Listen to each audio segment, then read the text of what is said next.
कहाँ से आए हो? कहाँ से चलते हो? कितनी तेज भागती है? रेस कितना है इसका? कितने किलोमीटर रेस? कितने घंटे में पहुँच जाते हो? इस पे है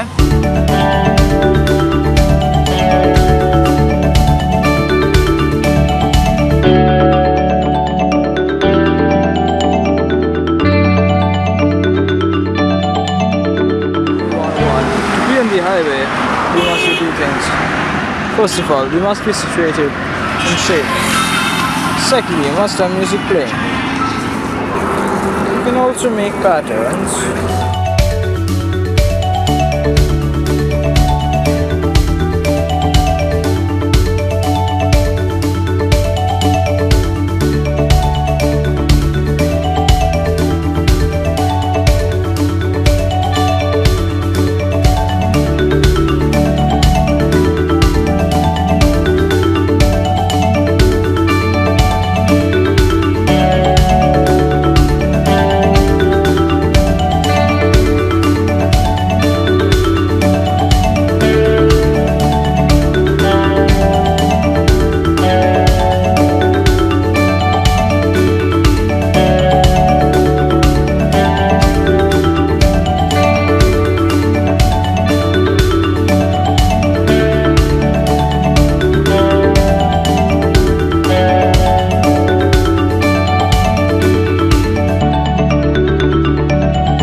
So I'd say that's a fair majority.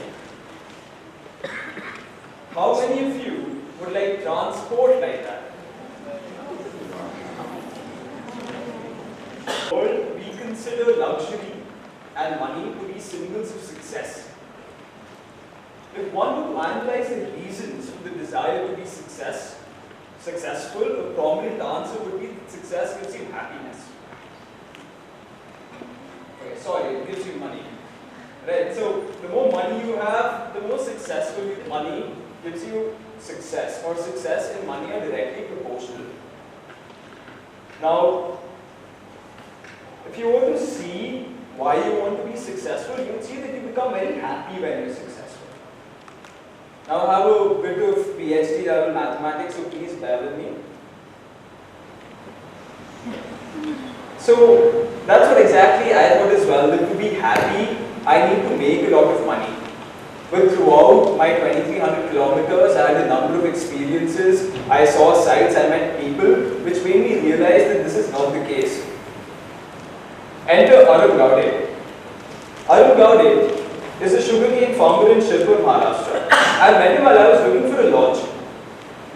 So, before I go any further, I must give you some background. Wherever I went, I would attract attention. This is what I look like. And with respect to the surroundings, this is what I look like. People loved asking me questions. They would stop me and they would ask me all sorts of questions. They'd ask me where I was coming from, where I was going, if I would actually cycle 2000 kilometers. Here's a short trip of questions. कहाँ से आए हो? कहाँ से चलते हो? कितनी तेज भागती है? रेस कितना है इसका? कितने किलोमीटर की रेस? कितने घंटे में पहुंच जाते हो? इस पे है? So what you saw in the movie, that people were asking me questions. So when I got all this curiosity, I felt like I was doing something phenomenal with my life. It felt great. So I answered all of these questions with abundant enthusiasm and zeal. But after a while, I realized that it takes me more than a month to reach Delhi. It will not be because I can't physically do it or because cycling is hard, but because all my time will be spent in answering these questions. So with all of these options that I had, I felt compelled to make the most of the moment. So I did what I do best, and I weaved stories. One of my favorite stories was telling people that I'm cycling to my marriage. I would say that my fiance has challenged me, and if I can actually complete these 2,300 kilometers, I will not have to pay any money when we get divorced. The Indian public loved these stories. They'd ask me, why are you sure आपका divorce होगा?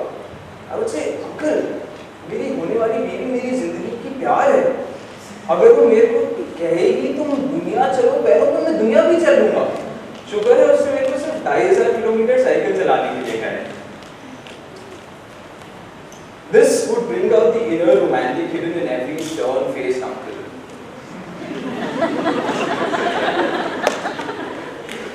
So, when you see a young engineer on the road, engineers hold a lot of prestige in society, and even though at home I'm made to do the dishes and other dirty things, on the road at least I can enjoy the perks of being high in the social hierarchy. So when you see a young engineer as an uncle, you instantly connect with him. And then when you realize that it's an engineer who's doing a respectable thing, one of the most honorable human emotions, which is love, you connect with him and you buy him tea, you buy him sweets, and you buy him food. And this is exactly what happened with me. The people in the background were really kind enough to buy me tea. The man on the extreme right with the specs, he actually took a picture of me and promised me that he, through his extensive network of WhatsApp connections, will ensure that my fiance gets this image through another source before I even reach Delhi. So this brings us back to Arun Gaude. And when I met him on my cycle, I was looking for a lodge and I met this guy on a motorcycle. And he said, "Bhaiya, kahan se aaye ho?" Then I stopped for a moment and I said, "Bhaiya, हम सांस क्यों लेते हैं?" While a biology graduate may have been able to answer this question, this kind man hadn't like any higher education whatsoever. So I said, "भैया हवा अंदर जाती है और फिर क्या होता है?" He said, "हाँ, आपकी बात तो सही है." So then I asked him what he does, and he informed me that he owns a sugarcane farm. And wherever I went, I made it a point to ensure that I know about the local economy and I meet people and I actually see what they do. So he told me he owns a sugarcane farm, and I asked him for his number. He directed me to the lodge, and when I went there, I found out that the lodge owner demanded 500 rupees for a night. Now this was exorbitant. I'd never paid more than 300 rupees. So I called up Arun Gaude and I said, "Gaude ji, ये चक्कर है कि ये 500 रुपए मांग रहे हैं." कहता, "आप चिंता मत करो, मैं 10 मिनट में आ रहा हूँ." मैंने कहा, "ठीक है." So he come down and pull these strings of kinship and say that, he's a documentary filmmaker from South Africa, because that's what I told him. And he's, a place to stay for 300 rupees, and so on and so forth. Instead, when he came, he asked me if I had sleep anywhere. Okay, sorry. So in my cycle, there's a sleeping mat. I pointed to that and I said, yes, I can actually sleep anywhere. He said, भैया मैं आपको घर तो ले जाऊँगा, पर आपको pant पूरी पहननी पड़ेगी. So that was the beginning of our friendship, and then he took me to his village. Later, I went to the farm and I met people like this. Once I reached his village, he asked me what I would like to have, and I thought that I'd like to have some milk. So I said, then भैया दूध मिल जाएगा? He said, अभी लाता हूँ, चलो मेरे साथ. So I matched his enthusiasm and I said, जल्दी चलो. And this is very good. Okay. Yeah. So what is very interesting is that through the God, I met his family through staying with him. Now his family has 12 people. And through the farm he gets about 2 to 3 lakh rupees a month. Sorry, a year. Which converts to 2,000 rupees a month per person. Now since he farms sugar cane, he actually does not farm his own food. That means that in these 2,000 rupees, he has to ensure that he has food, he has clothes, he has fuel, and all of the other things that people need. During the evening that I spent with him, that day I ate whatever they ate, performed the activities they performed, ritualized whatever they ritualized. I lived how they lived. I found out that while material considerations were important for them, and while of course money played an important part, it was not their primary concern. They didn't live to make money, they didn't live to be successful, but they were still happy. I found that they made a lot of trust in interpersonal relationships and had great faith in religion. And that one evening, I had an epiphany as I saw that there was a lot of happiness with very little money. Throughout my trip, I met people who make 2 lakh rupees a month, I met people who make 20,000 rupees a month, I met people who make 400 rupees a month. If there was one thing that was common in all of them, it was that they were all happy, or they were sad. I mean, all of them had their normal fluctuations of emotions, which directly leads to the conclusion that money and happiness are not linked. So, if money doesn't give you happiness, then what does? And that is why all of you, okay, so I met somebody who makes 400 rupees a month, and if I were living on 400 rupees a month, I would exhaust his monthly salary in 2 days. So if money doesn't give you happiness, then what does? There is no one-fits-all solution. But the answer is that each of you should do your equivalent to cycling.